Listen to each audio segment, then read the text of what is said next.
Hello and welcome. Today I have with me Thomas Pak Cole, professional Trackmania player and currently number 3 in the world. We are talking a little over a week after the TMGL finals has ended. With this much time to reflect, how would you describe this season from your perspective? Oh, as in my performance or season in general? Um, I'd say, well, your performance. Okay, me, I think I had a very difficult start to the season. I couldn't get into the flow of all the matches. I think being 15th after three steps, it was rough. Something needed to sort of change. I managed to then get I think a gold medal and sort of some encouragement to, actually have a chance in the season. And then it was nice to have step five and six at the same time, because then I could, use the momentum from step five, obviously getting the champion medal and, having a good performance there. And then obviously step six to just get into playoffs. So I thought, yeah, the league phase was difficult, challenging. Everyone was on top form, and I luckily managed to get into playoffs, and then the playoffs itself, having a track that I knew I was like, I had a solid standard on, solid consistency, and good speed. I had it in the bag that I knew I could win rounds on that one, and I feel confident at least to do a good job on it. And yeah, it helped big time. And so third place in the finals was a huge result for me, I think. Yeah, you have finished on the podium, and as you said, didn't have a strong start. In the beginning, you were not really performing that well, and it was until week 3, as you said, that you got that gold medal. But what do you think was the issue there, and how did you overcome it? I think it was my mindset was in because obviously we did the mid-season invitational and I found it quite not easy, but I was relaxed and I managed to get a champion's medal. I was and in the second match, it was all based on like the tracks that I was good at, and so I got a silver. So in the mid-season, I thought, wow, if the tracks are in my favor, I should be all right. And then I went into step one quite relaxed, and I don't think I was really, in the right mindset for it. And so it hit me hard when everyone was so much better, so ready, so consistent, constantly faster than me. And yeah, it took me a good while to realize that, oh, this is not as easy as you think it could be. And also I feel like the maps also had a factor. I think it took till week four for me to have a good third and no, fourth and fifth map, but also one, two, and three to get into the stage of being able to be in the champions matches. Those maps were better for me in those steps, like step four, five, six. Whereas in step one, two, or three, I feel like Mhm. yeah, the tracks were not my sort of tracks, but also I wasn't really. I don't think I was in it really at that point. I wasn't in the flow. hmm You said that you didn't have the right mindset, but many people were talking that you got some sort of reality check because, people were saying, commentators, virtual, that you are a player that normally doesn't need to put in as much time into practice as others, and you Hmm. can get by on that. But this time it just wasn't enough. And how would you reply to comments like that, to that opinion? I think it's fair to say. Look at it. I think more than half of the players now are full time. I hmm don't play the game full time. I have a job. I don't have the time always to be putting in the effort like a lot of these guys do. And I think, I had to make some after step three. I made some social sacrifices to actually try and get back into this league because I do enjoy the competitive side of Trackmania still, and I still want to be at the top. So yeah, I think it's fair to say, oh, I had to put more time in, but I think it's also fair to say that there's a lot more full-time players that are also very good at the game. So you know, I'm happy to say that I'm still not a full-time player and I'm still doing really well. Hmm. And coming now into the finals, I think you have actually put in the hours to actually create an advantage for you. I think you were doing some lines and moves that other players were a little too scared to go for. And correct me if I'm wrong, but let's point it out first. Did you ice wiggle almost every round on Tiny Gap, or am I imagining this? Yeah, no, I did it every round. Yeah. I saw Elcon do it in the Challenger League finals, and I was Open Grand League, Hmm. whichever one it is, and I was like, oh, that could come in handy. Only issue with that is I couldn't do the ramp jump the next jump as well as the others, and so I feel like I lost a lot of time there. I haven't rewatched that part of the finals on Tiny Gap, but I feel like I did lose most of my time at that section. The ice wiggle though, it did help me stay in some rounds, which was quite nice. Yeah, that is so interesting because I think people were theorizing this move, people were maybe practicing it in private, but not many people were actually doing it in rounds. Does it actually lose time in the end because it's a worse approach in the ramp jump? No, because the ramp jump, you just need it, you can take it any way. It was Mm-hmm. more the approach before. If you failed the platform section onto the ice, if you didn't get the upper gear, Mm-hmm. then doing the wiggle was pointless. Okay. So it benefited that part. And then if you're fast into the ramp jump, then yeah, you should be able to do it Mm-hmm. faster, but if you do it right. And I was just jumping a bit too high. Mm-hmm. Other things that you were doing, I think, from the riskier stuff, I think, was, for example, the ramp jump to reduce airtime on quicksand. But you weren't the only one doing that. I think many people were going for that actually.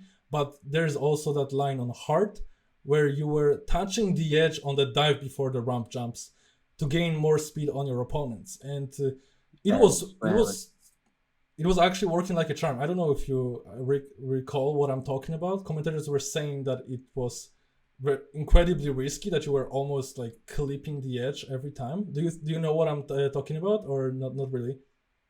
Oh, I'm trying to think. I mean, heart, I generally just risked every single turn. I mean, I was just going Hmm. for it every time. I think I know what you mean. I went very wide on one of the Yeah. drift sections, and if I went any more left, I think I would have fallen off.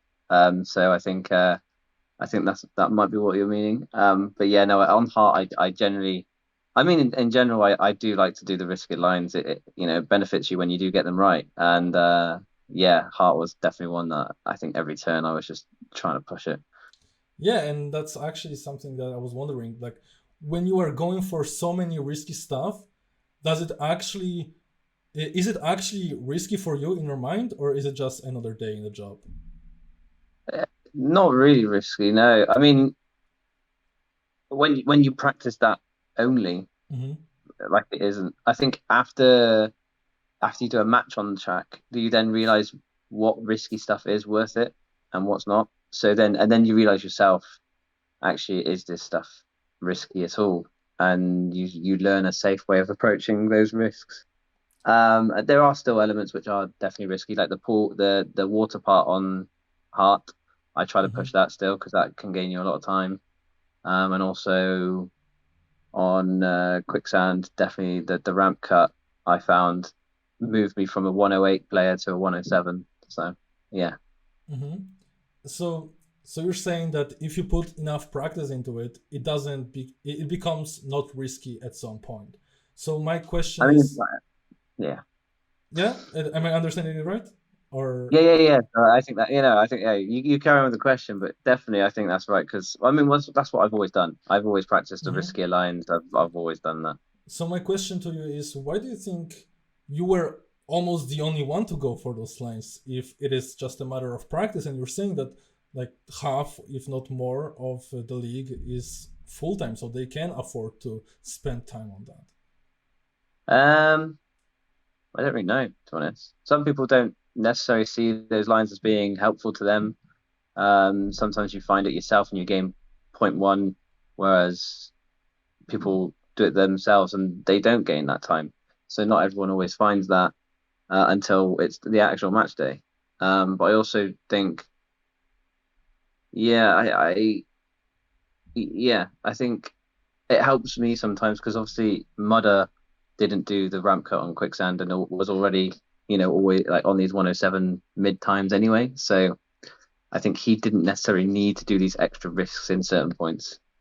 So yeah, I think on hard it's slightly different because I have a good feeling on the track, and so it does help me anyway. Like I go from being a point four consistent player with all the other players to, being able to do point twos, which no one else has done at the moment. So I think, yeah, there's some separation here and there, but sometimes my risks are because there are parts of the track which I do slack a little bit when it helps me catch up. But yeah, I don't know why don't no one, not everyone does these risks. I mean they are risky. It's not a guarantee every time, but sometimes when you're feeling it, you get these lines and you do it every time, and it Hmm. helps. So knowing that you have put in so much time into actually learning those lines that create an advantage for you, were you in the end disappointed with the result? Because well, you were the I guess defending champion, right? You won the last season. Yeah. Does third place disappoint you at all? No, not at all. Not at all. I thought I'd go out in the final nine, to be honest. Because nothing was really going my way. Um, I generally just thought everyone was gonna, do a lot better than me. Uh, yeah, I generally just thought everyone was gonna be faster and, you know, putting out these times that I hadn't seen online. Um, so to be able to get a third place was great. I mean, I would have loved to have got to the final. I think Mm-hmm. if things went differently in the final four, maybe I could have got there. But then again, the final four was such a good final four. Yeah. So yeah, I think third place was more than enough for me. I was very happy, Mm-hmm. especially to be on the podium again. That was a good result. Okay.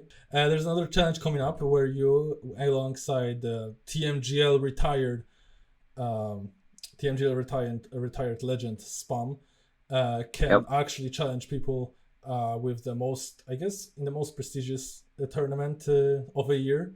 How confident are you in your chances at Zerator Cup? At the moment, not very. I'm not gonna lie to you. I need to put in a lot more time. Mm-hmm.